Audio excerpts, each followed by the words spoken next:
আসসালামু আলাইকুম। তো বন্ধুরা, আজ আমি আপনাদের দেখাবো অন্যের পাসওয়ার্ড কিভাবে চুরি করে আপনি আপনার মোবাইলে ব্যবহার করবেন। তা চলুন বন্ধুরা, আমরা দেখে আসি অন্যের পাসওয়ার্ড কিভাবে চুরি করব। প্রথমে আপনি আপনার মোবাইলে থেকে ওয়াইফাইটা চালু করবেন।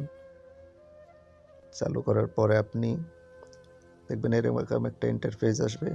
এখানে আপনি যে বন্ধু হোক, যারই ওয়াইফাইটা চুরি করতে চাচ্ছেন, যদি কারোর মোবাইলে কানেক্ট থাকে, ওর মোবাইল থেকে আপনি এরকম চালু করবেন। করার পরে দেখবেন এরকম ইন্টারফেস আসবে। এই মনে করেন এই নেটটা আপনি ওয়াইফাইটা চুরি করবেন। আপনি এটারে টাচ করবেন। টাচ করার পরে দেখবেন এরকম শেয়ার অপশন আসবে। শেয়ার অপশনে টাচ করবেন। শেয়ার অপশনে টাচ করে দেখবেন এরকম একটা কিউআর কোড আসবে। কিউআর কোডের নিচে দেখবেন আপনি পাসওয়ার্ড।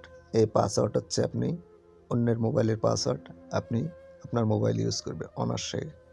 কেউ টেরও পাবে না যে আপনি তার পাসওয়ার্ড ব্যবহার করতে আছেন। তা ধন্যবাদ বন্ধুরা।